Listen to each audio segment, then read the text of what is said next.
നേരം പുലരുന്നതിന് മുമ്പുള്ള ശാന്തമായ നിശബ്ദതയിൽ ദിവ്യവും പരിശുദ്ധവുമായ ഒരു യാത്ര ആരംഭിക്കുകയാണ്. ഭൗതിക ലോകത്തിൻ്റെ അതിരുകൾ ഭേദിച്ച് ദൈവീക മണ്ഡലത്തിലേക്ക് ആഴ്ന്നിറങ്ങുന്ന ഒരു യാത്ര. ഇത് ഒരു വിഗ്രഹത്തിൻ്റെ പ്രതിഷ്ഠാ ചടങ്ങുകളാണ്. അതിപുരാതനമായ പാരമ്പര്യവും അത്യഗാധമായ ആത്മീയതയും നിറഞ്ഞ ഒരു വിശിഷ്ട താന്ത്രിക ക്രിയയാണ്.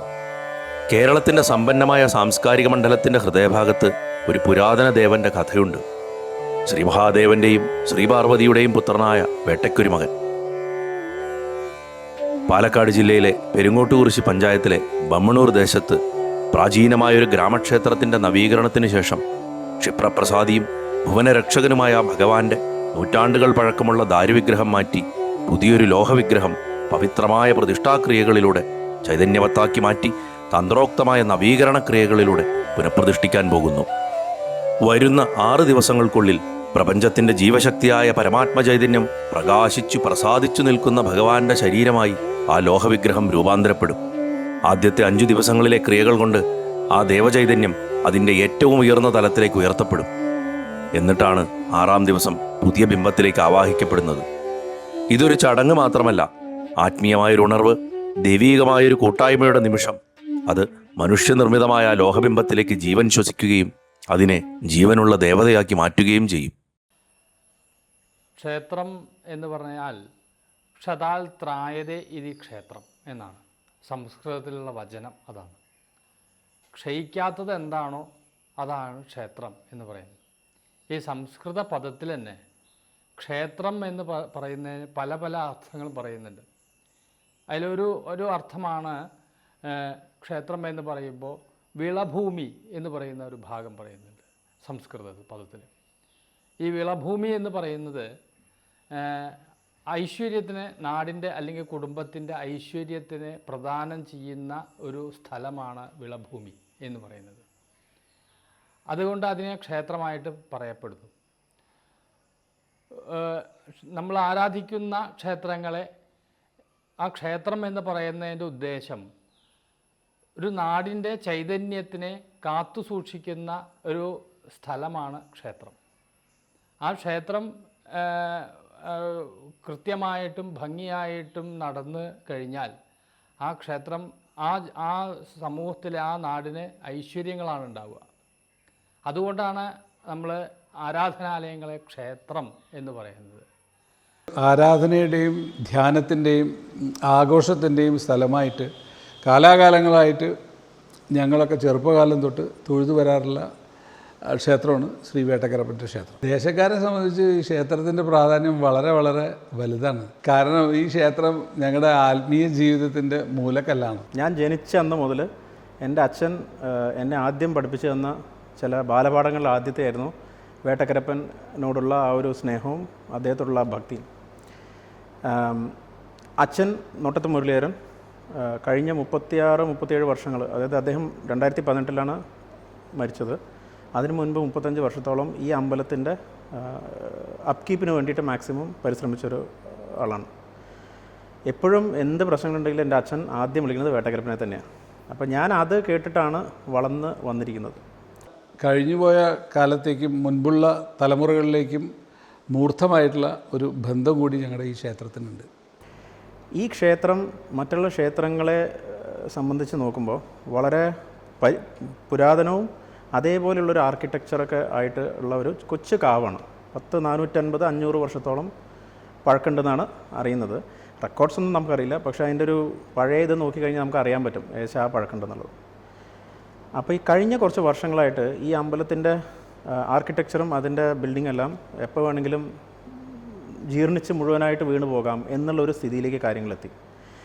2018 അച്ഛൻ മരിക്കുന്ന സമയത്ത് എൻ്റെ അടുത്തൊരു വാക്ക് പറഞ്ഞിട്ടുണ്ടായിരുന്നു. അതിന് കുറച്ച് മുമ്പായിട്ട് ഈ അമ്പലം നമുക്കൊന്ന് നേരാക്കണമല്ലോ എന്ന് പറഞ്ഞിട്ടുണ്ടായിരുന്നു. പിന്നീട് കുറച്ച് വർഷങ്ങൾ കഴിഞ്ഞ കൊല്ലം ഒരു മാർച്ചിൽ ഒരു ദിവസം രാവിലെ വെളുപ്പിന് ഒരു 5 മണിക്ക് ഞാൻ പെട്ടെന്ന് ഒരു സ്വപ്നം കണ്ട് എണീറ്റു. അച്ഛൻ ഒരു വാക്കേ പറഞ്ഞുള്ളൂ, ഒരു സ്നേഹമുള്ള ധാർഷ്ട്യത്വ ഭാവത്തോട് കൂടിയിട്ട്, നീ എന്തിനും കാത്തിരിക്കുന്നു ഇനിയും എന്ന്. ആ നിമിഷത്തിൽ എൻ്റെ എല്ലാ സംശയങ്ങളും 100% ദൂരീകരിക്കപ്പെട്ടു. പിന്നെ എനിക്ക് കൂടുതലൊന്നും ആലോചിക്കാനുണ്ടായിരുന്നില്ല. ഏപ്രിൽ ഇവിടെ വിഷുവേലയായിട്ട് ഇങ്ങടേക്ക് നാട്ടിൽ വന്നപ്പോൾ ഞങ്ങൾ എല്ലാവരും വിളിച്ചു കൂട്ടി ഒരു കമ്മിറ്റിയൊക്കെ കൂട്ടിയിട്ട് നമുക്ക് പുനരുദ്ധാരണത്തിന് പുറപ്പെടുകയാണ് എന്നുള്ള ഒരു തീരുമാനമെടുത്തു. ആ തീരുമാനത്തിന് എനിക്കൊരു ധൈര്യം ഉണ്ടായിരുന്നത് എന്തായാലും നമുക്ക് ഭംഗിയായിട്ട് തീർക്കാൻ പറ്റും എന്നുള്ളൊരു ധൈര്യം, അത് വേട്ടക്കരപ്പൻ്റെ അനുഗ്രഹം കൊണ്ടും എൻ്റെ അച്ഛൻ്റെ അനുഗ്രഹം കൊണ്ടും പിന്നെ നമ്മുടെ ചുറ്റുമുള്ള എല്ലാ നാട്ടുകാരും വീട്ടുകാരും നമുക്ക് മാക്സിമം സപ്പോർട്ട് ചെയ്യുന്നുള്ള ഒരു സംശയം ഇല്ലാത്തതുകൊണ്ടും പിന്നെ ഒന്നും ആലോചിച്ചിട്ട് അങ്ങോട്ട് ഇറങ്ങി.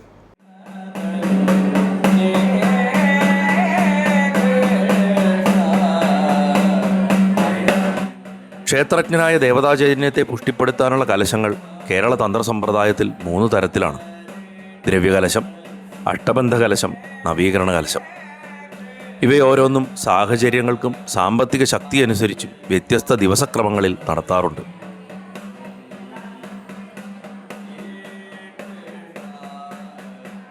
ഇവിടെ പരുത്തിപ്പള്ളി ബമ്മണ്ണൂർ വേട്ടക്കരിമൻ ക്ഷേത്രത്തിൽ ക്ഷേത്രം തന്ത്രിയായ ബ്രഹ്മശ്രീ പനാവൂർ കുട്ടൻ നമ്പൂതിരിപ്പാടിൻ്റെ നിർദ്ദേശാനുസരണം നടത്തുന്നത് 6 ദിവസം നീണ്ടു നിൽക്കുന്ന ബിംബം മാറിയുള്ള നവീകരണ കലശമാണ്.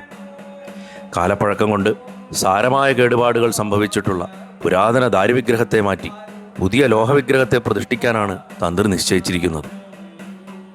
മരത്തെ അപേക്ഷിച്ച് ലോഹം കൂടുതൽ കാലം കേടുപാടുകളില്ലാതെ നിലനിൽക്കും എന്നതിനാലാണ് പുതിയ വിഗ്രഹത്തെ ലോഹത്തിൽ വാർത്തെടുത്തത്.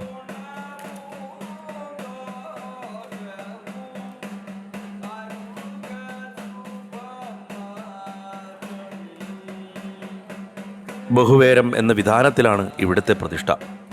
മൂലബിംബം മരം കൊണ്ടാകിയാൽ ജലം തട്ടിയാൽ കേടുവരും. അതിനാൽ അഭിഷേകത്തിനും അർച്ചനയ്ക്കുമായി ശില കൊണ്ട് വേറെ ഒരു അർച്ചനാബിംബം ശ്രീകോവിലിൽ ആദ്യകാലം മുതലേ ഉണ്ട്. ഇതാണ് ബഹുവേര വിധാനം. ഇനി പുതിയ മൂലബിംബം ലോഹം കൊണ്ടായാലും വിധാനം മാറ്റി അർച്ചനയും അഭിഷേകവും ലോഹവിഗ്രഹത്തിലാക്കാൻ അനുവാദമില്ല. എങ്ങനെയാണോ പഴയകാലത്തുണ്ടായിരുന്നത് ആ രീതി തന്നെ തുടർന്നു പോകണം എന്നാണ് ആചാര്യവിധി. 1-ാം ദിവസം ഇങ്ങനെ ബിംബം മാറ്റി പ്രതിഷ്ഠിച്ചുകൊണ്ടുള്ള നവീകരണ ചടങ്ങുകളിൽ ആദ്യത്തെ ക്രിയ ആചാര്യവരണമാണ്. ആചാര്യനെ വരിക്കുക. ഈ ചടങ്ങുകൾ നടത്തുവാൻ നിയുക്തനാകുന്ന വ്യക്തിയാണ് ആചാര്യൻ. ആചാര്യനെ വരിക്കേണ്ടത് യജമാനനാണ്. ആചാര്യൻ്റെ ഉപദേശങ്ങൾക്കനുസരിച്ച് പ്രവർത്തിക്കുന്നയാളാണ് യജമാനൻ. ക്ഷേത്രം സ്ഥിതി ചെയ്യുന്ന ദേശത്തെ യജമാനസ്ഥാനത്തുള്ള വ്യക്തി നവീകരണാനന്തര പുനഃപ്രതിഷ്ഠാക്രിയകൾ യഥാവിധി നടത്തിത്തരണമെന്ന അഭ്യർത്ഥനയുമായി ക്ഷേത്രം തന്ത്രിയെ ആദരപൂർവ്വം സമീപിക്കുന്നു. തന്ത്രിയും യജമാനനും പരികർമ്മികളും ശംഖധ്വനിയും വിളക്കുമായി ദേവനെ പ്രദക്ഷിണം വെച്ച് നമസ്കരിക്കുന്നു. യജമാനൻ തന്ത്രിക്ക് ക്രിയകൾക്കായി വേണ്ട സ്വർണം കൊണ്ടുണ്ടാക്കിയ പവിത്രമോതിരവും താമ്പൂലവും തറ്റുടുക്കാനുള്ള വസ്ത്രം അഥവാ കൂറയും യജ്ഞോപവീതവും നൽകുന്നു. ആചാര്യൻ്റെ ഇട, പിങ്കള, സുഷുമ്ന നാഡികളെ ശുദ്ധീകരിക്കാനാണ് പവിത്രമോതിരം. വസ്ത്രം കലശച്ചടങ്ങുകൾക്ക് ധരിക്കാനുള്ളതുമാണ്. കൂറയും പവിത്രവും കൊടുക്കുക എന്ന് സാമാന്യമായി പറയുന്ന ആചാര്യവരണം പാരമ്പര്യത്തിലും ഗുരുത്വത്തിലും ആഴ്ന്നിറങ്ങിയ ഒരു ചടങ്ങാണ്.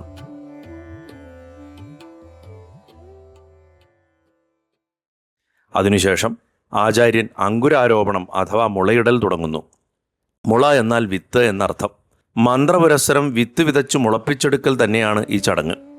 ക്ഷേത്രത്തിൻ്റെ ഈശാനകോണിൽ അഥവാ വടക്കുകിഴക്ക് ഭാഗത്ത് പടിഞ്ഞാട്ടുമുഖമായി ചുറ്റും മറച്ചു കെട്ടിയിരിക്കുന്ന അറ ശുദ്ധി ചെയ്ത് പത്മമിട്ട് ഒരുക്കിയെടുത്ത് അതാത് ദേവതയ്ക്ക് പറഞ്ഞിട്ടുള്ള ധാന്യങ്ങൾ വെള്ളത്തിലും പാലിലും കഴുകിയ ശേഷം മണ്ണ്, മണൽ, ചാണകപ്പൊടി എന്നിവ നിറച്ച് വെള്ളം നനച്ച 16 പാലികകളിൽ മന്ത്രപുരസ്സരം പൂജ നടത്തി വിതയ്ക്കുന്നു. പാല് കൊണ്ട് കഴുകുന്നത് വേഗം മുളയ്ക്കാനാണ്. പാലികകൾക്ക് സമീപം ഒരു പാത്രത്തിൽ നനയ്ക്കാനുള്ള വെള്ളവും വയ്ക്കുന്നു. വേട്ടേക്കരൻ ശിവസങ്കല്പമാകിയാൽ ഇവിടെ ശിവന് പറഞ്ഞിട്ടുള്ള നെല്ല്, ഉഴുന്ന്, തിന, എള്ള്, തുവര, മുതിര, ചെറുപയർ, കടുക്, അമര, ചാമ എന്നിങ്ങനെ 10 മുളദ്രവ്യങ്ങളാണ് നടുന്നത്. അമൃതസ്വരൂപനും ഔഷധീശനുമായ ചന്ദ്രൻ്റെ 16 കലകളെയാണ് ഈ പാലികകൾ പ്രതിനിധീകരിക്കുന്നത്. മുളയിടൽ ചടങ്ങ് അമ്മയാകുന്ന പ്രകൃതിയിൽ നിന്ന് തന്നെ ജനിച്ച ദേവതയുടെ ചൈതന്യം അല്ലെങ്കിൽ അവബോധത്തെ പ്രതീകപ്പെടുത്തുന്നു. ഇവിടെ ആവാഹിക്കുന്നത് വിത്തുകളിൽ സോമനെയും അവ വിതയ്ക്കുന്ന പാലികകളിൽ വിഷ്ണുവിനെയുമാണ്. സോമൻ ചന്ദ്രമണ്ഡലത്തിലിരിക്കുന്ന അമൃത ചൈതന്യവും വിഷ്ണു അതിൽ യോഗനിദ്രയിൽ ആണ്ടിരിക്കുന്ന പരമാത്മാവുമാണ്. അങ്ങനെ ഈ പാലികകൾ ദേവത സമാധിസ്ഥമായി സ്ഥിതി ചെയ്യുന്ന സഹസ്രാരപത്മമായ ചന്ദ്രമണ്ഡലത്തിൻ്റെ പ്രതീകമായി തീരുന്നു. ഈ മുളയുടെ ഉപയോഗം ദേവതയെ കിടത്താനുള്ള ശയ്യയുടെ ചുറ്റും എഴുന്നള്ളിച്ചു വെക്കലാണ്. സൃഷ്ടിയുടെ ഉൽപ്പത്തിയെ സങ്കല്പിച്ച് തയ്യാറാക്കിയ ഈ മുള എത്ര ദിവസം നിലനിൽക്കുന്നുവോ അത്രയും നാൾ 3 നേരം പൂജയും നനയ്ക്കലും രാത്രി ബലിയും നടത്തുന്നു. മുളയിടലിനെ തുടർന്ന് പ്രാസാദശുദ്ധിയാണ്. പ്രാസാദം എന്നാൽ ദേവതയുടെ സ്ഥൂല ശരീരം എന്നർത്ഥം. ശ്രീകോവിൽ തന്നെയാണ് പ്രാസാദം. അതിൽ പ്രതിഷ്ഠിച്ചിരിക്കുന്ന ബിംബം ദേവതയുടെ സൂക്ഷ്മ ശരീരവുമാണ്. ബമ്മണൂരിലെ വേട്ടേക്കരപ്പൻ ക്ഷേത്ര നവീകരണ സമയത്ത് പുതുക്കിപ്പണിത് യജമാനന് ലഭിച്ച പ്രാസാദം അദ്ദേഹത്തിൽ നിന്നും ക്ഷേത്രം തന്ത്രി സ്വീകരിച്ച് ശ്രീകോവിലിന് സംരക്ഷണവും ശുദ്ധീകരണവും ചെയ്യുന്നു. ചെയ്യേണ്ട ക്രിയയുടെ നിർവിഘ്ന പരിസമാപ്തിക്കായി ഗണപതി പൂജയോടെയാണ് പ്രാസാദശുദ്ധി തുടങ്ങുന്നത്. തുടർന്ന് ആവശ്യമായ ദ്രവ്യങ്ങളെ ശുദ്ധീകരിച്ച ശേഷം പ്രാസാദത്തെ ബ്രഹ്മസ്വരൂപമാക്കുന്നതിനായി 3 ഇഴ നൂലും ദർഭ കൊണ്ടുള്ള മാലയും മന്ത്രപുരസരം ശ്രീകോവിലിന് ചുറ്റുന്നു. പ്രാസാദ ശുദ്ധിക്രിയ വെള്ളമെടുത്ത് ജപിച്ചു തളിച്ച് ദുഷ്ടഭൂത രാക്ഷസാദി അന്തരീക്ഷ ജീവികളെ പുറത്താക്കി പ്രാസാദത്തെ പ്രണവശക്തിക്കകത്താക്കുക എന്നതാണ്. പിന്നീട് അഗ്നിപ്രതീകമായ കടുക് വിതറി വായുപ്രതീകമായ മുഷ്ടി അഥവാ ശിവന് പറഞ്ഞിട്ടുള്ള ദ്രവ്യങ്ങളായ പ്ലാശിൻകുഴയും ദർഭയും കൂട്ടിക്കെട്ടിയുണ്ടാക്കിയ പ്രത്യേക ചൂലുകൊണ്ട് അടിച്ചു കളഞ്ഞ് ജലപ്രതീകമായ ഗോമയം അഥവാ ചാണകം കലർത്തിയ ജലം തളിക്കുന്നു. അതിനുശേഷം പഞ്ചഗവ്യം തളിച്ച് മുളയിടൽ കഴിഞ്ഞ് ബാക്കി വന്ന വിത്തുകൾ അഥവാ വികരത്തെ കൈനിറയെ എടുത്ത് അകത്തേക്ക് വിതറി അഷ്ടഗന്ധജലം തളിച്ച് ഗന്ധപുഷ്പാക്ഷതത്തെ വിതറിയ ശേഷം പ്രാസാദ ദേവതയ്ക്ക് മണികൊട്ടി ധൂപദീപാദികൾ കാണിച്ച് പ്രാസാദശുദ്ധി പൂർത്തിയാക്കുന്നു. തുടർന്ന് അസ്ത്രകലശപൂജ നടത്തപ്പെടുന്നു. അതാത് ദേവതയുടെ അസ്ത്രമന്ത്രത്താൽ ഒരു കലശം പൂജിച്ചു വെക്കുന്നു. ഇതാണ് അസ്ത്രകലശം അഥവാ രക്ഷാകലശം. ശുദ്ധി ചെയ്ത ശ്രീകോവിലിനെ രക്ഷിക്കാനാണ് ഇത് വെക്കുന്നത്. ദിക്കുകളിൽ അസ്ത്രകലശം വെച്ച് പൂജിക്കാറില്ല. ശ്രീകോവിലിനകത്തുള്ള സൗകര്യമനുസരിച്ച് കന്നിമൂല അഥവാ നിരുതി കോൺ ഒഴിച്ചുള്ള മറ്റേത് കോണിലും അസ്ത്രകലശം വെച്ച് പൂജിക്കാം. എന്നിട്ട് ഗർഭഗൃഹത്തിൻ്റെ നടുക്ക് അതാത് ദേവന്റെ മന്ത്രം കൊണ്ട് പൂജ ചെയ്ത് രക്ഷിച്ച് അഗ്നിപ്രതീകമായ കടുക് മന്ത്രജപത്തോടെ വിതറി പഞ്ചഗവ്യവും മറ്റും ജപിച്ചു തളിക്കുന്നു. ഈ ക്രിയകൾ ചെയ്യുമ്പോൾ സൂക്ഷ്മലോകത്തിലെ ദുഷ്ടശക്തികളിൽ നിന്നും സംരക്ഷണം നൽകുന്ന രക്ഷകനായ പടയാളിയാണ് അസ്ത്രകലശം. ഈ കലശം ഗർഭഗൃഹത്തിൽ വെറുതെ വയ്ക്കുകയല്ലാതെ ആടുകയില്ല. അടുത്തതായി ഇനി കൂടുതൽ അശുദ്ധികൾ വരാതിരിക്കാനുള്ള രാക്ഷോഗ്ന ഹോമം പ്രാസാദത്തിൻ്റെ അഗ്നികോണിൽ അഥവാ തെക്കുകിഴക്കേ മൂലയിൽ നടത്തുന്നു. ശ്രീകോവിലുമായി ബന്ധപ്പെട്ട് രാക്ഷസാദികളുടെയും പിശാചുക്കളുടെയും ഉപദ്രവങ്ങൾ ഉണ്ടെങ്കിൽ അവയെ മാറ്റുന്നതിനാണ് ഈ ഹോമം. ക്ഷുദ്രശക്തികളെ നശിപ്പിക്കുന്ന കടലാടിയാണ് ചമതയായി ഉപയോഗിക്കുന്നത്. തുടർന്ന് ഈശാനകോണിൽ അഥവാ വടക്കുകിഴക്കേ മൂലയിൽ സ്ഥലസംബന്ധമായ ദോഷങ്ങൾ തീർക്കാൻ വഹ്നിച്ചമത കൊണ്ട് വാസ്തുഹോമം ചെയ്യുന്നു. രക്ഷോഗ്നഹോമത്തിൻ്റെ തീ കൊണ്ടാണ് വാസ്തുഹോമത്തിന് അഗ്നി ജ്വലിപ്പിക്കുന്നത്. ഇതോടുകൂടി ഹോമത്തിൻ്റെ തെക്കുഭാഗത്ത് 2 കലശങ്ങളൊരുക്കി വാസ്തുപരിശുദ്ധിക്കായി വാസ്തുകലശ പൂജയും നടക്കും. പടിഞ്ഞാറ് ഭാഗത്തെ കലശത്തിൽ അരിയും കിഴക്ക് വശത്തുള്ള കലശത്തിൽ ജലവും നിറച്ചിരിക്കും. ആ വാസ്തുവിലെ ചൈതന്യത്തെയാണ് ഈ കലശങ്ങളിൽ ആവാഹിക്കുന്നത്. ഇവിടെ വേട്ടേക്കരനെയാണ് ആവാഹിച്ച് പൂജിക്കുന്നത്. അതിനടുത്തു തന്നെ ഈശാനകോണിൽ പ്രത്യേകം പത്മത്തിൽ വാസ്തുപുരുഷനെയും ബ്രഹ്മാവിനെയും വാസ്തുദേവതകളെയും പൂജിച്ച് വാസ്തുബലിയും ചെയ്യുന്നു.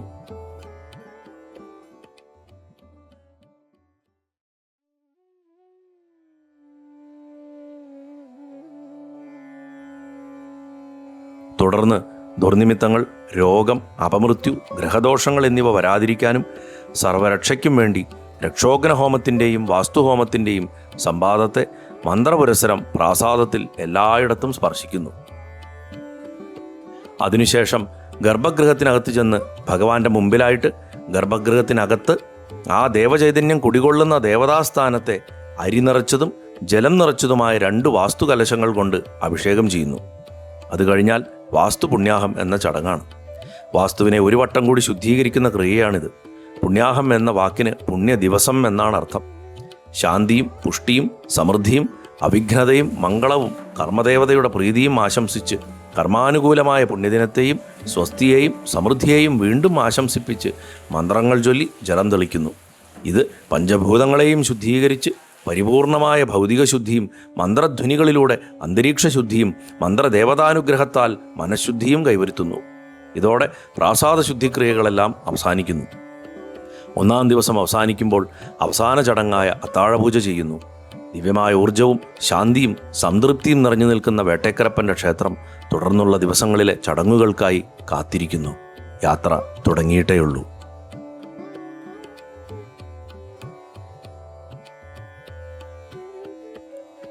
2-ാം ദിവസം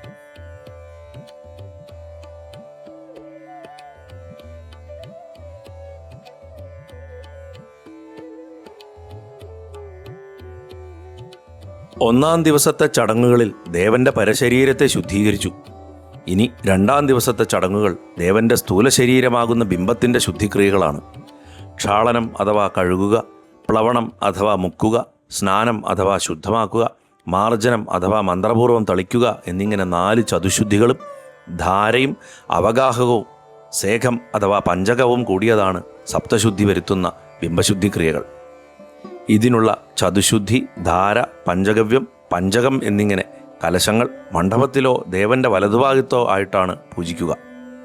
ചതുശുദ്ധിയിൽ 4 കലശങ്ങളാണ്. 3 കലശങ്ങളിലും ഒരു ഉരുളിയിലുമായിട്ടാണ് പൂജിക്കുക. ആദ്യത്തെ കലശത്തിൽ ദർഭ, മൃത്ത്, ത്വക്ക് അഥവാ ദർഭമുഷ്ടി, പുറ്റുമണ്ണ്, നാൽപ്പാമരത്തൊലി എന്നിവയും, രണ്ടാമത്തെ കലശത്തിൽ അഷ്ടഗന്ധം, പുഷ്പം, അക്ഷതം എന്നിവയും, മൂന്നാമത്തെ കലശത്തിൽ ഓടം ഒഴിച്ചുള്ള പുണ്യാഹ സാധനങ്ങളായ സ്വർണം, ചുണ്ടങ്ങ എന്നിവയും, ഉരുളിയിൽ പൂജിക്കുന്ന 4ാമത്തെ കലശത്തിൽ പ്രണീത ഓടം അടക്കമുള്ള എല്ലാ പുണ്യാഹ സാധനങ്ങളും ഉണ്ടായിരിക്കും. ഇവയുടെ വടക്കുഭാഗത്തായിട്ട് സ്വസ്തികം പത്മത്തിൽ ധാരാകലശം ചെമ്പിൻ്റെ പാത്രത്തിൽ പൂജിക്കുന്നു. ചെമ്പണ്ടാവിൽ അപ്പോൾ കോരിയെടുത്ത ജലം കോടിവസ്ത്രം കൊണ്ട് അരിച്ചു ശുദ്ധമാക്കി നിറച്ച് സ്വർണം കൊണ്ടും വെള്ളി കൊണ്ടും നിർമ്മിച്ച ആമ, മത്സ്യം എന്നിവയും താമരവളയവും ഇട്ട് ഗംഗയെയും വരുണനെയും ഇവിടുത്തെ ക്ഷേത്രദേവനായ വേട്ടേക്കരനെയും ആവാഹിച്ചാണ് ഈ ജലദ്രോണി പൂജ ചെയ്യുന്നത്. ഇതിൽ നിന്നുള്ള ജലം ധാരയ്ക്കുള്ളതാണ്.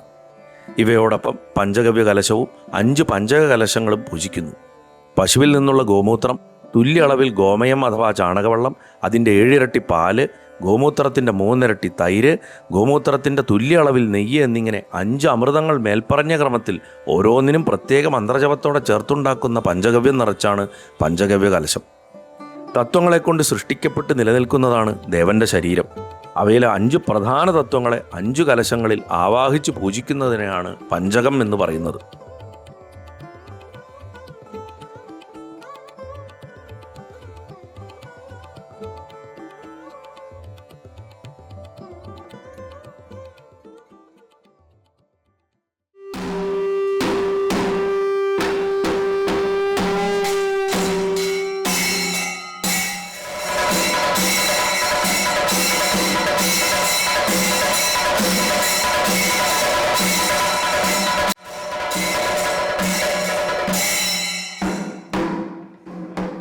കലശപൂജ കഴിഞ്ഞാൽ ആചാര്യൻ ഓരോരോ കലശങ്ങളായി ദേവൻ അഭിഷേകം ചെയ്യുന്നു. ആദ്യം ചതുശുദ്ധിയിലെ ആദ്യ കലശ അഭിഷേകം ചെയ്യുന്നു. തുടർന്ന് ഓരോന്നും ക്രമത്തിൽ അഭിഷേകം ചെയ്യുന്നു. ഒരു മനുഷ്യൻ്റെ ശരീരവും മനസ്സും ആത്മാവും ശുദ്ധീകരിക്കപ്പെടേണ്ടതുപോലെ ദേവതയും ഭൂതകാലത്തിൽ നിന്നും വർത്തമാനത്തിൽ നിന്നും ഉണ്ടാകുന്ന മാലിന്യങ്ങളിൽ നിന്നും ലോപങ്ങളിൽ നിന്നും ശുദ്ധീകരിക്കപ്പെടേണ്ടതുണ്ട്. സൂക്ഷ്മ ശരീരമാകുന്ന ദേവബിംബത്തിൽ ചതുശുദ്ധി കലശദ്രവ്യങ്ങൾ കൊണ്ട് തേച്ചു കഴുകി അഭിഷേകം ചെയ്യുന്നു.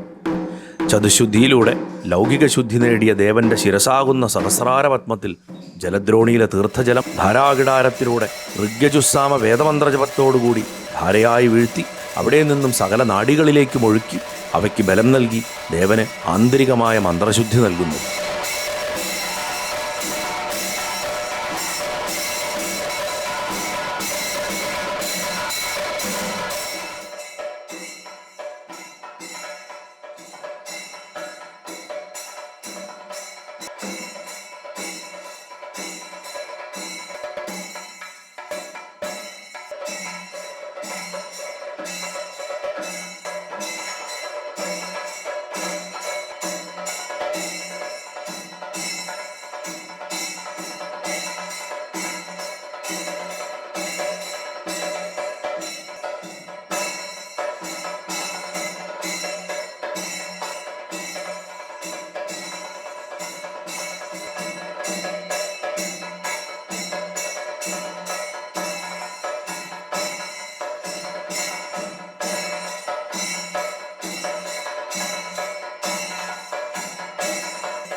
തുടർന്ന് ആ ദേവശരീരത്തിൽ ആന്തരികവും ബാഹ്യവുമായിട്ടുള്ള അശുദ്ധികളെ തീർക്കാനായിട്ട് പഞ്ചഗവ്യ കലശമാടുന്നു.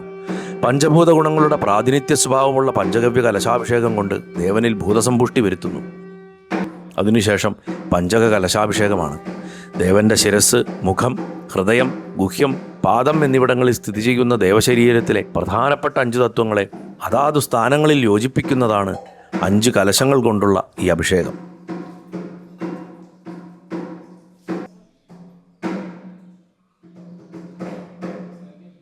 തുടർന്ന് ശാന്തിഹോമം, പ്രായശ്ചിത്തഹോമം, പ്രോക്തഹോമം എന്നിവ നടക്കുന്നു. ആദ്യം മണ്ഡപത്തിലോ ദേവന്റെ വലത്തേ ഭാഗത്തോ പ്രായശ്ചിത്തഹോമം ചെയ്യുന്നു. അതിനുശേഷം പ്രായശ്ചിത്ത ഹോമകലശം ദേവൻ അഭിഷേകം ചെയ്യുന്നു. ഇതുവഴി വാക്കുകൊണ്ടോ പ്രവൃത്തി കൊണ്ടോ മനസ്സുകൊണ്ടോ ക്ഷേത്രത്തിലോ ക്ഷേത്ര സങ്കേതത്തിലോ വെച്ച് ചെയ്തു പോയിട്ടുള്ള അപരാധങ്ങൾക്കുള്ള പ്രായശ്ചിത്തമാണ്. ആ അപരാധങ്ങൾ മൂലം ദേവചൈതന്യത്തിനു സംഭവിച്ചിട്ടുള്ള ലോപങ്ങൾ ഈ അഭിഷേകം കൊണ്ട് പരിഹരിക്കുന്നു.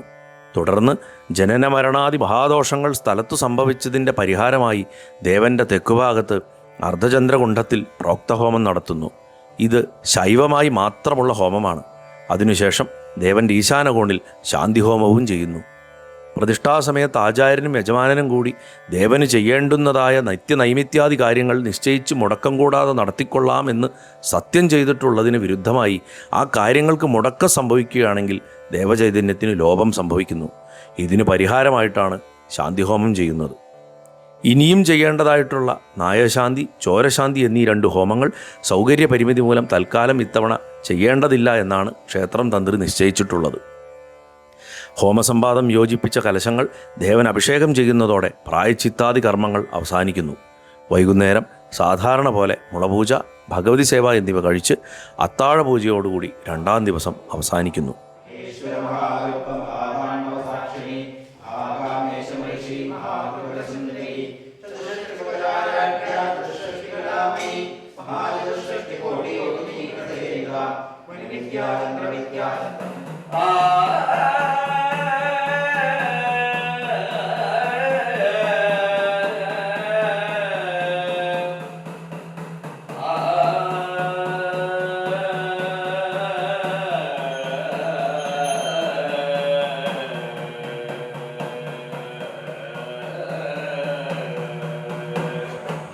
മൂന്നാം ദിവസം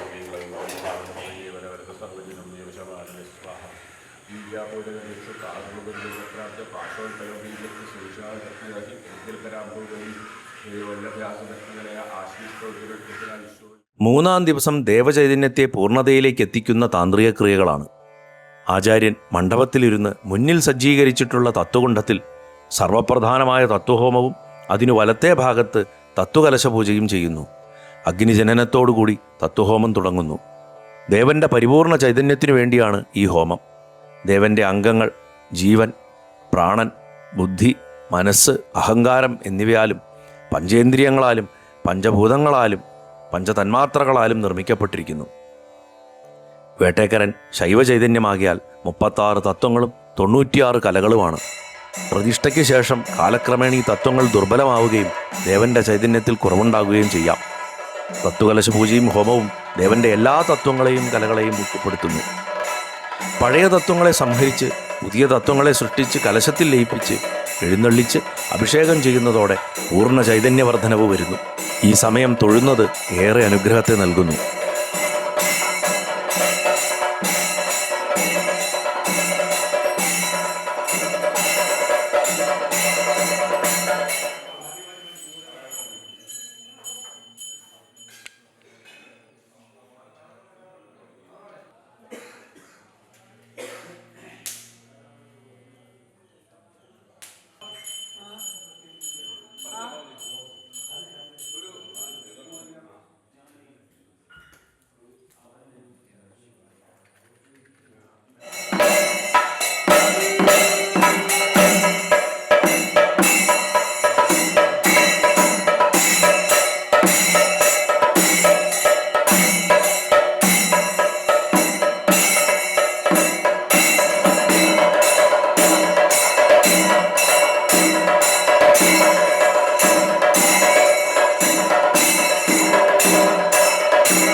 അതിനുശേഷം ദേവൻ്റെ വലത്തേ ഭാഗത്തായിട്ട് അനുജ്ഞാകലശം പൂജിച്ചു വെച്ചിട്ടുണ്ടാകും.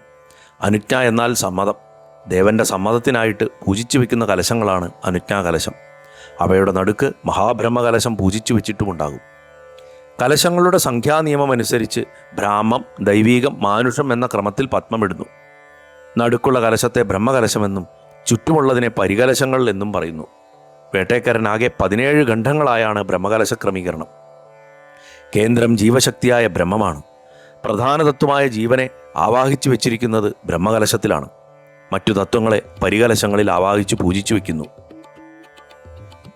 ബ്രഹ്മകലശത്തിൻ്റെ ഓരോ വശത്തും 8 ഖണ്ഡങ്ങൾ വീതം ക്രമീകരിക്കുന്നു. ഓരോ ഖണ്ഡത്തിൻ്റെയും നടുക്കുള്ള കലശത്തെ ഖണ്ഡബ്രഹ്മൻ എന്ന് പറയുന്നു. 17 ഖണ്ഡബ്രഹ്മകലശങ്ങളായി 17 ദ്രവ്യങ്ങൾ നിറച്ചു പൂജിക്കുന്നു.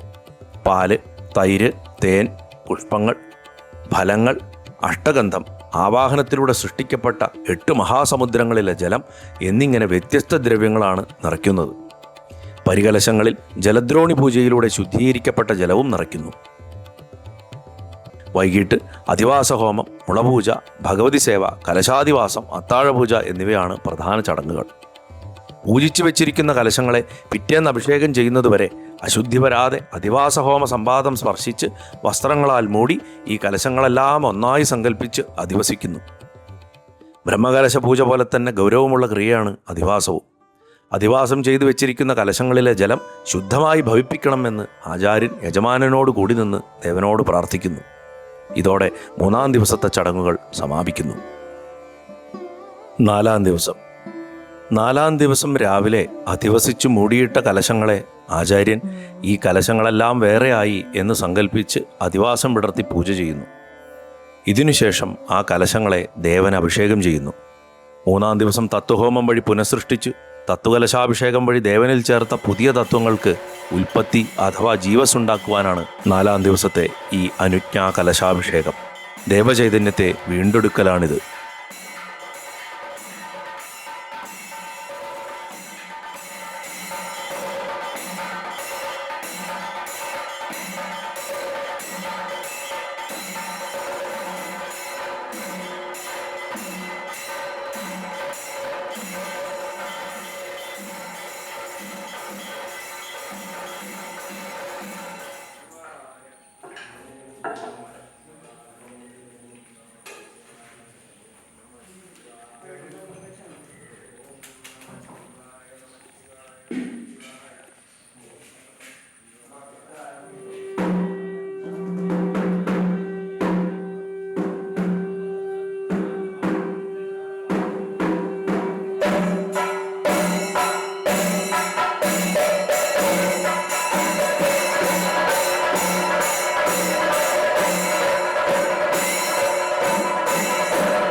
അഭിഷേകത്തിന് ശേഷം അവസരാവ പ്രോക്ഷണം വൈകുന്നേരം ചെയ്യുന്നു.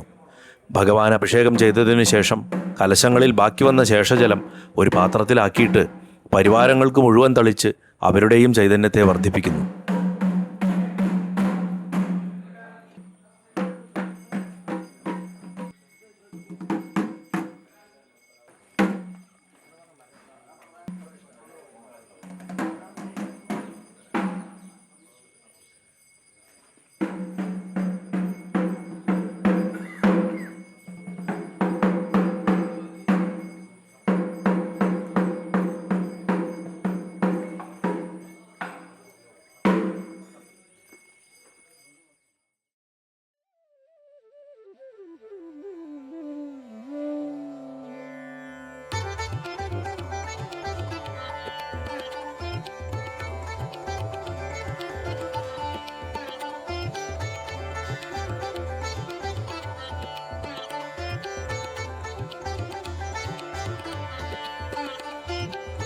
അന്നേ ദിവസം വൈകിട്ട് ഏതാണ്ട് 4:30 തന്ത്രിയും സഹായികളും ക്ഷേത്രപ്രതിഷ്ഠാ ചടങ്ങുകളുടെ യജമാനനും മറ്റു ഭാരവാഹികളും വേട്ടേക്കരപ്പൻ്റെ പുതിയ പഞ്ചലോഹ വിഗ്രഹത്തെ ക്ഷേത്രത്തിലേക്ക് കൊണ്ടുവരുന്നു.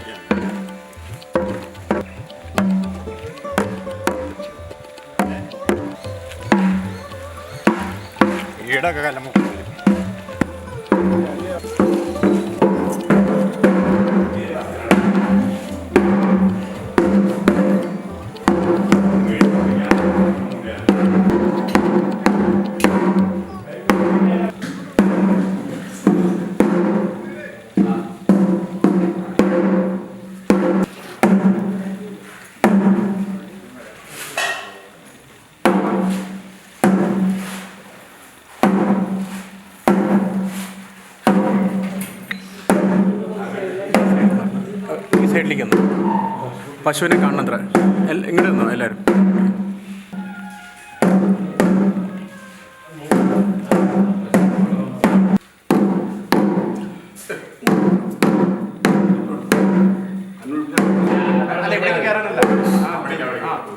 തുടർന്ന് വിഗ്രഹത്തിൻ്റെ നേത്രോന്മീലന ചടങ്ങാണ്. ബിംബം നിർമ്മിച്ച ശില്പി വിഗ്രഹത്തിൻ്റെ കണ്ണുകൾ തുറക്കുന്നു.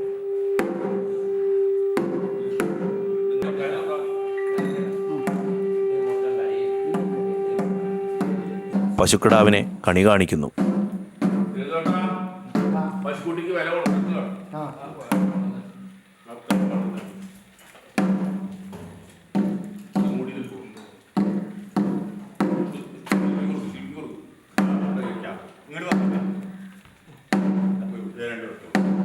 നിങ്ങൾ ഈ മുൻപ് എടുത്തിട്ട് അവിടെ അങ്ങോട്ട് മുമ്പായിട്ട്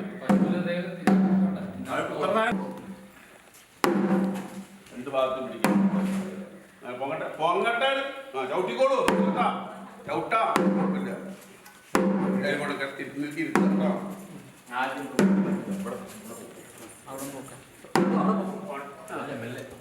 ആ കുഴിയിലേക്ക് വെച്ചാൽ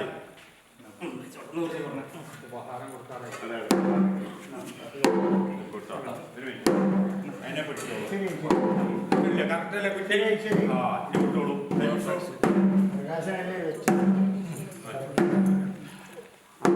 തൊട്ട് തലി വെച്ചിട്ട് വരാം. മാത്രമേ തൊടാൻ പറ്റുള്ളൂ.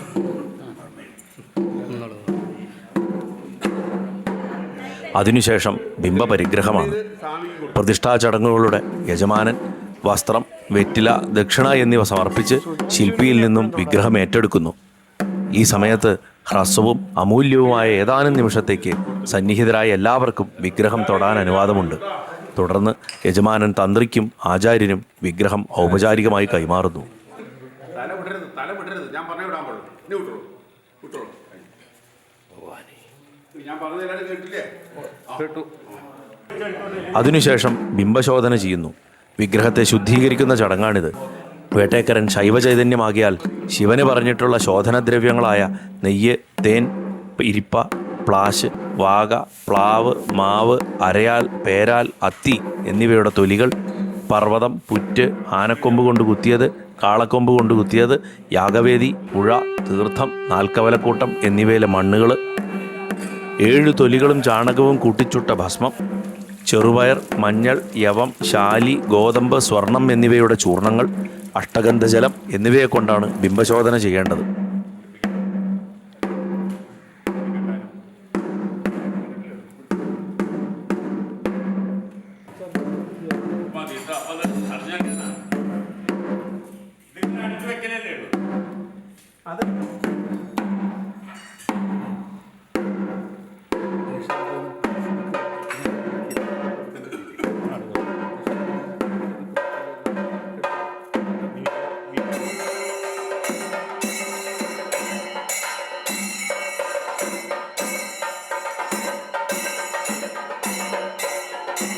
തുടർന്ന് ജലദ്രോണിയിൽ വിദ്യാവണ്ണം പൂജിച്ച് ആ ജലം നിറച്ച പാത്രത്തിൽ വിഗ്രഹം ഒരു രാത്രി നിമജ്ജനം ചെയ്തു വയ്ക്കുന്നു.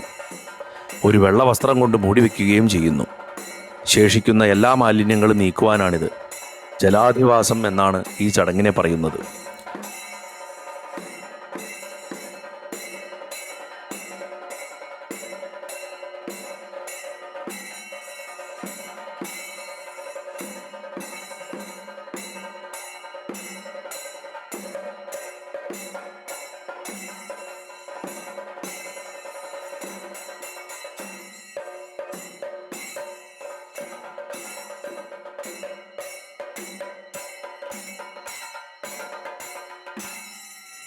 തുടർന്ന് പരിവാരങ്ങളെ സന്തോഷിപ്പിക്കാൻ ശ്രീഭൂതബലി നടത്തുന്നു.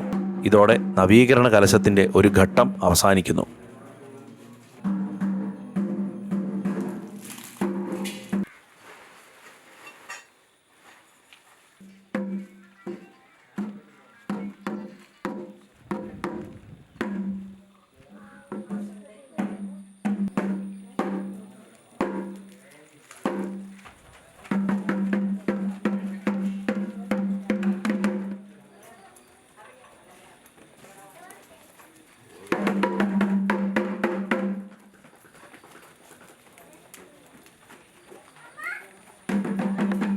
വേണമെങ്കിൽ ചടങ്ങുകൾ ഇവിടെ അവസാനിപ്പിക്കാം. പക്ഷേ ഇവിടെ വേട്ടേക്കരന് പഴയത് മാറ്റി പുതിയ വിഗ്രഹം പ്രതിഷ്ഠിക്കാൻ തീരുമാനിച്ചിട്ടുണ്ട്. അതിനാൽ ശ്രീഭൂതബലിയുടെ അവസാനത്തിൽ വടക്കുകിഴക്കേ മൂലയിലായിട്ട് ആചാര്യൻ അനുജ്ഞാപ്രാർത്ഥന എന്നൊരു ചടങ്ങ് ചെയ്യുന്നു. ഇത് ചെയ്തു കഴിഞ്ഞാൽ പിന്നെ പ്രതിഷ്ഠ കഴിഞ്ഞിട്ടേ ചടങ്ങുകൾ അവസാനിപ്പിക്കാൻ പാടുള്ളൂ. അനുജ്ഞാപ്രാർത്ഥനയിൽ ശൃണ്വന്തു ദേവതാ സർവാ പ്രാസാദാമിമമാശ്രിത എന്ന് തുടങ്ങുന്ന മന്ത്രം ചൊല്ലി ദേവന്റെ പുനഃപ്രതിഷ്ഠയെക്കുറിച്ച് ദേവന്റെ പരിവാരങ്ങളെ അറിയിപ്പിക്കുകയാണ്. ഇതോടെ 4-ാം ദിവസത്തെ ചടങ്ങുകൾ അവസാനിക്കുന്നു.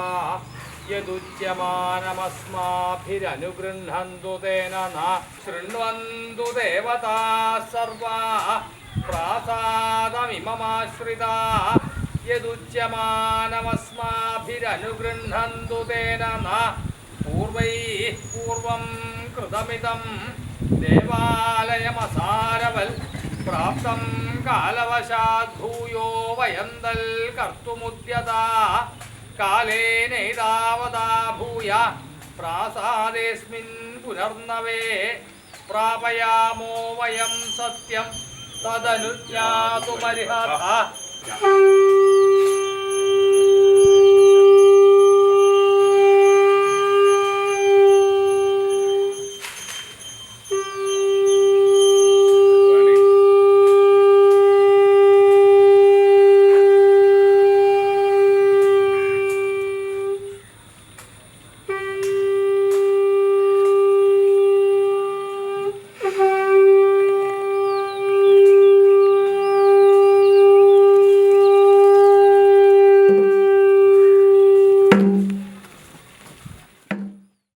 അഞ്ചാം ദിവസം കുറച്ചുകൂടി സങ്കീർണമായ ക്രിയകളാണ്.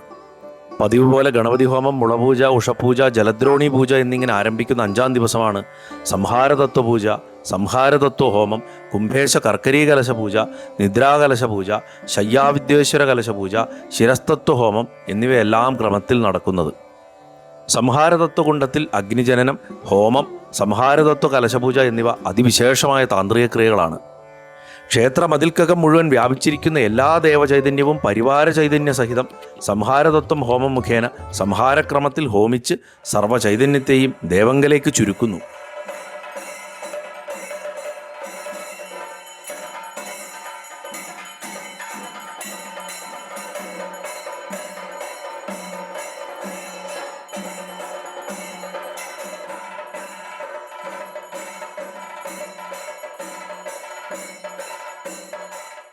ശയ്യാപത്മമിട്ട് 16 ഇടങ്ങഴി നെല്ല്, 8 ഇടങ്ങഴി അരി, 4 ഇടങ്ങഴി എള്ള്, 2 ഇടങ്ങഴി കടുക് എന്നിവ ഇട്ട് വെള്ളയും കരിമ്പടവും പട്ടുകിടക്കയും തലയണയും പാവമുണ്ടും വിരിച്ച് പൂജിക്കുന്നു. ശയ്യയുടെ ചുറ്റുമായി വിദ്വേശ്വര കലശങ്ങളും അഷ്ടമംഗലങ്ങളും മുളകളും വയ്ക്കുന്നു. തലയ്ക്കൽ നിദ്രാകലശം, ഹോമകുണ്ഠം എന്നിവയും ഒരുക്കുന്നു.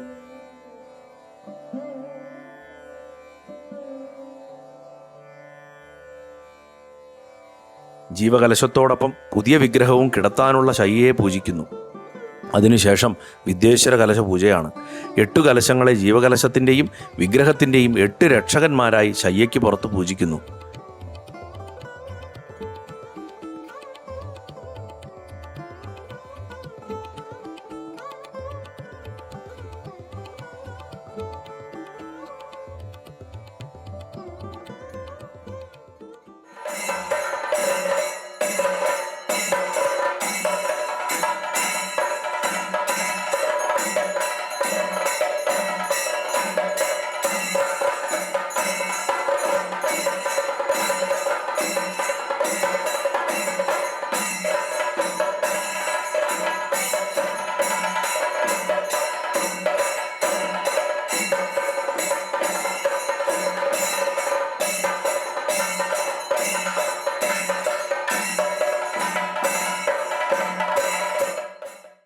ശിരസ്ഥാനകുണ്ഡത്തിൽ അഗ്നിജനനം, ശിരസ്ഥാന തത്വഹോമം എന്നിവ നടക്കുന്നു. ഹോമത്തിൽ ജീവകലശത്തിലേക്ക് ആവാഹിക്കപ്പെട്ട ദേവചൈതന്യത്തിൻ്റെ തത്വങ്ങളെ ചൈതന്യവത്താക്കി നിലനിർത്തുകയാണ് ചെയ്യുന്നത്. തുടർന്ന് നിദ്രയിലാണ്ട ദേവനെ സംരക്ഷിക്കുന്ന നിദ്രാകലശത്തെയും പൂജിക്കുന്നു.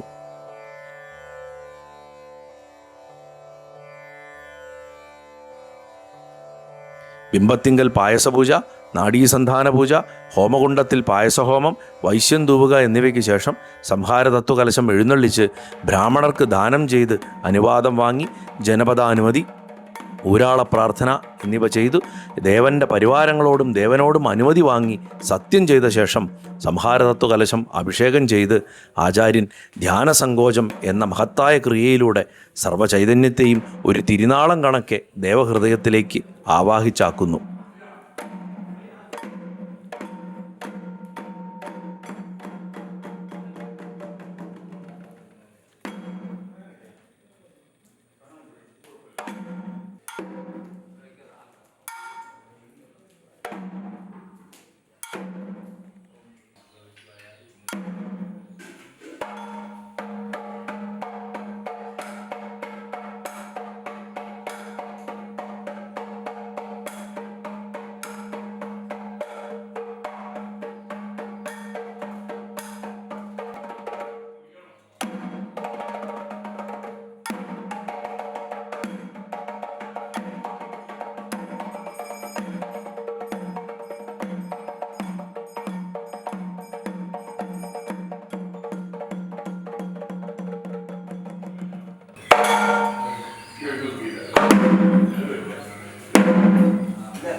കണ്ടെത്തി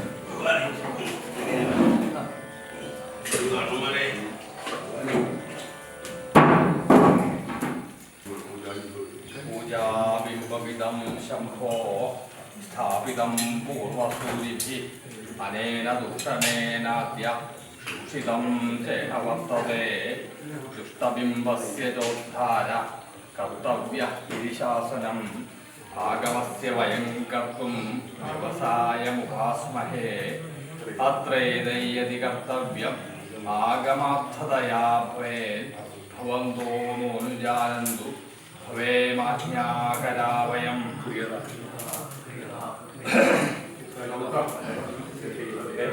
ദേവപൂജായാം വിനിയുക്തമനിന്ദിതം ദ്രവ്യം പുഷ്പാദികം പശ്ചാത് നിർമാല്യമിതി നിന്ദ്യതേ ഏവം ബിംബമതുഷ്ടയ്യൻ പൂജായാം വിനിയുജ്യതേ തദേവ ദൂഷിതം പശ്ചാത് നിർമാല്യമിതി നിന്ദ്യതേ കസ്മാത് ദുഷ്ടമിദം ബിംബം ഭവദ്ഭിർമുക്തസംശയൈഃ നിർമാല്യം ത്യക്തവ്യം ഇതി ശാസ്ത്രസ്യ ശാസനം.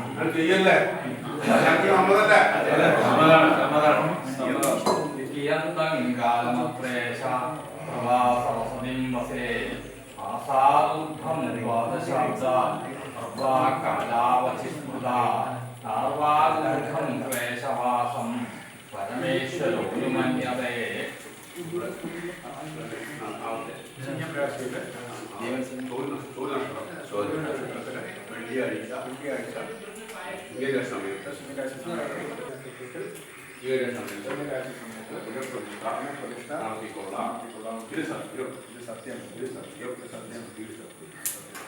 എല്ലാവരും കേട്ടിട്ടുണ്ട്. നമുക്ക് എല്ലാവർക്കും ഉത്തരവാദിത്തം കേട്ടോ.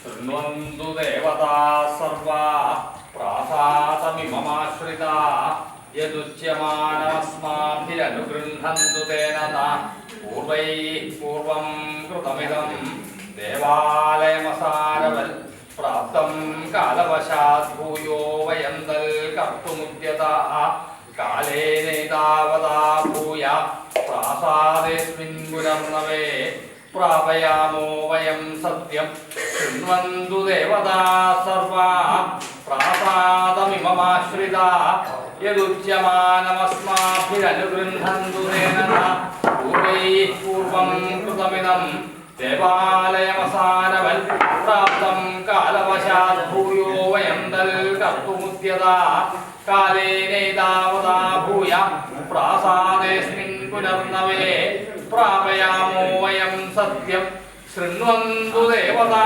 സർവാ പ്രാസാദമിമമാശ്രിതാ യദുച്യമാനമസ്മാഭിരനുഗൃഹന്തു തേന പൂർവൈഃ പൂർവം കൃതമിദം ദേവാലയമസാരവൽ പ്രാപ്തം കാലവശാത് ഭൂയോ വയം തൽ കർത്തുമുദ്യതാഃ കാലേനൈതാവതാ ഭൂയ പ്രാസാദേസ്മിൻ പുനർനവേ പ്രാപയാമോ വയം സത്യം തദനുജ്ഞാതുമർഹതഃ.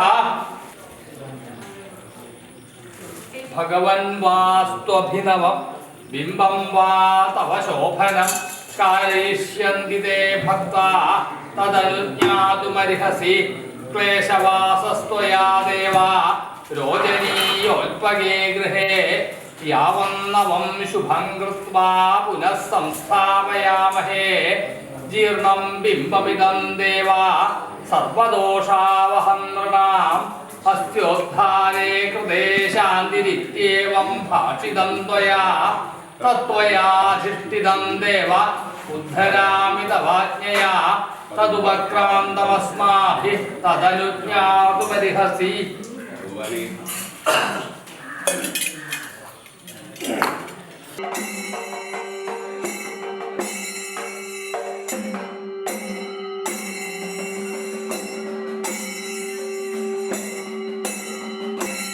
തൽ ചൈതന്യത്തെ ജീവകലശത്തിലേക്ക് ആവാഹനം ചെയ്ത് തയ്യാറാക്കി വച്ചിരിക്കുന്ന ശയ്യയിലേക്ക് എഴുന്നള്ളിച്ചു വയ്ക്കുന്നു.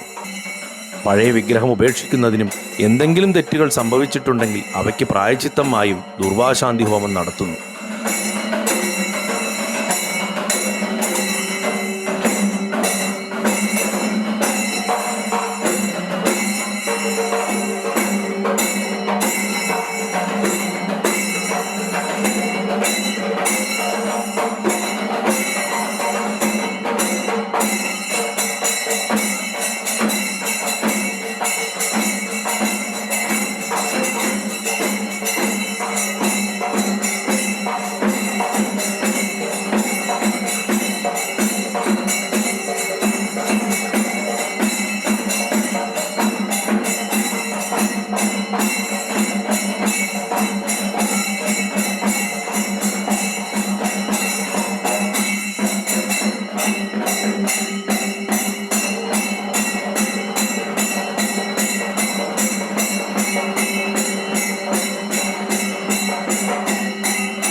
പഴയ വിഗ്രഹത്തെ എടുത്ത് ശുദ്ധിയാക്കാൻ പുണ്യാഹം, കാപ്പുകെട്ടൽ എന്നിവ ചെയ്ത് വിഗ്രഹത്തിന് മന്ത്രപ്രാർത്ഥന നടത്തിയിട്ട് പഴയ വിഗ്രഹം മരമാകിയാൽ ചിതയൊരുക്കി അഗ്നിക്ക് സമർപ്പിക്കുന്നു.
ചൂടുണ്ടാവും.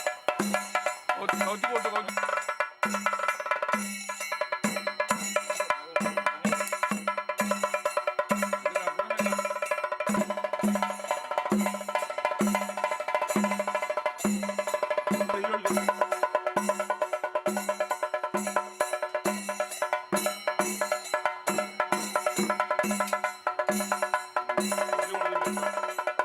കൊടുല് കൊടുത്തില്ല അവിടെ.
കത്തിയ വേറെ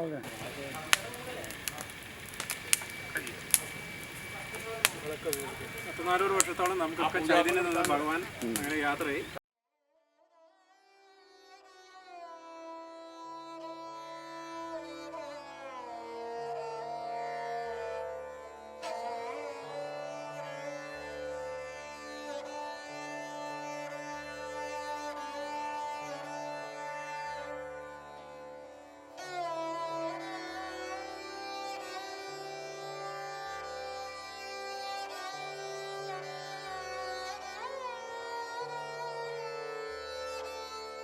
ജലോദ്ധാരം ചെയ്യുന്നു. പുതിയ ബിംബത്തെ ജലത്തിൽ നിന്നും പുറത്തേക്കെടുക്കുന്നു. തുടർന്ന് പുതിയ ബിംബത്തിന് ബിംബശുദ്ധി കലശം അഭിഷേകം ചെയ്ത് മൂടിക്കെട്ടി ശയ്യാമണ്ഡപത്തിൽ ജീവകലശത്തിനടുത്ത് വെച്ചിട്ട് ആചാര്യൻ ധ്യാനാദിവാസം ചെയ്യുന്നു. സങ്കീർണമായ ഒരു ക്രിയയാണ് ഇത്.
ശ്രീകോവിലിന് പ്രാസാദശുദ്ധി, ശ്രീകോവിലിൻ്റെ സംരക്ഷണത്തിന് അസ്ത്രകലശ പൂജ, പുതിയ വിഗ്രഹം പ്രതിഷ്ഠിക്കാനുള്ള പീഠത്തിന് ജലാധിവാസക്രിയ, പീഠാധിവാസം, നപുംസക ശിലാധിവാസം, അധിവാസഹോമം, ശാന്തിഹോമം, മണ്ഡലപൂജ, അധിവാസപൂജ എന്നിവ ചെയ്യുന്നു.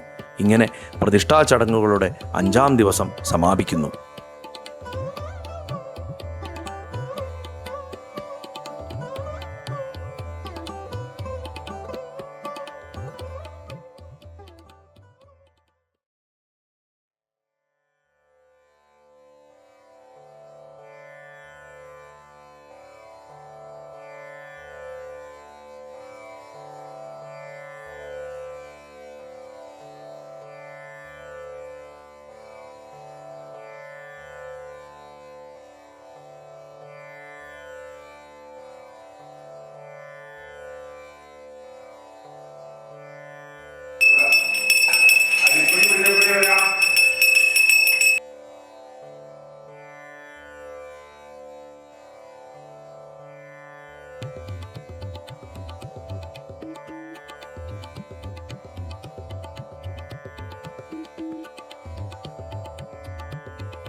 ആറാം ദിവസം കാലത്ത് ഗണപതി ഹോമത്തിന് ശേഷം ബിംബത്തിങ്കലും കലശത്തിങ്കലും പൂജ കഴിച്ച് പരിവാര പ്രതിഷ്ഠ ചെയ്ത് കലശാഭിഷേകം നടത്തുന്നു.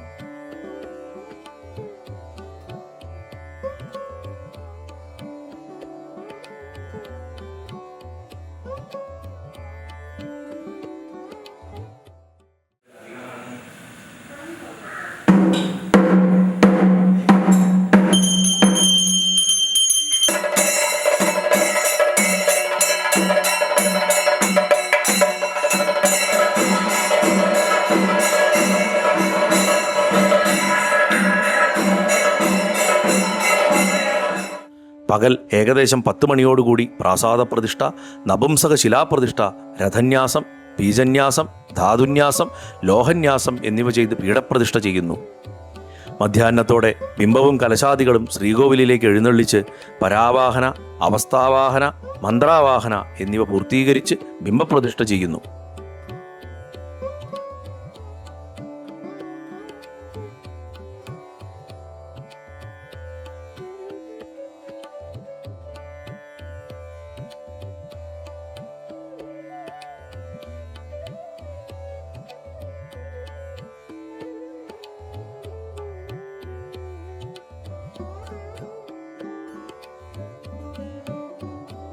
അഷ്ടബന്ധന ക്രിയയാണ് അടുത്തത്.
തുടർന്ന് കുംഭേശകലശം അഭിഷേകം ചെയ്യുന്നു. പുറകെ നിദ്രാകലശവും ആടുന്നു. ഘൃതാതിപാത്ര സ്പർശം ചെയ്ത് ജീവകലശാഭിഷേകവും ചെയ്യുന്നു. ജീവവാഹന, സ്ഥൂലാവാഹന, സ്തോത്രാവാഹന, അനുഗ്രഹ പ്രാർത്ഥന, പൂജ എന്നിവയാണ് തുടർന്ന് ചെയ്യുന്നത്.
അതിനുശേഷം ചിൽബിംബ സമ്മേളനം എന്നൊരു ചടങ്ങ് കൂടിയുണ്ട്.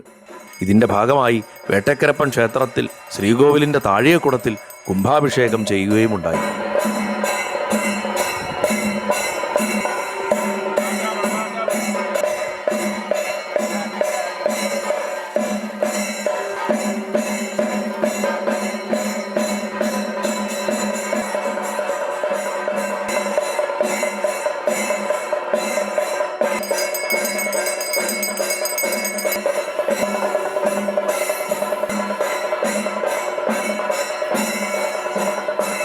പരിവാരങ്ങൾക്കുള്ള ശ്രീഭൂതബലിക്ക് ശേഷം ആചാര്യൻ നിത്യനിദാനം നിശ്ചയിച്ച് ഭഗവാന് മുന്നിൽ സത്യം ചെയ്യുന്നു. തുടർന്ന് യജമാനൻ ആചാര്യന് പ്രതിഷ്ഠാദക്ഷിണ നൽകി നമസ്കരിച്ച് അനുഗ്രഹം വാങ്ങുന്നു. വൈകിട്ട് നിത്യപൂജ, നിവേദ്യ സമർപ്പണം, അലങ്കാരപൂജ, മഹാദീപാരാധന എന്നിവയോടെ സകല ചടങ്ങുകളും പൂർത്തിയാകുന്നു.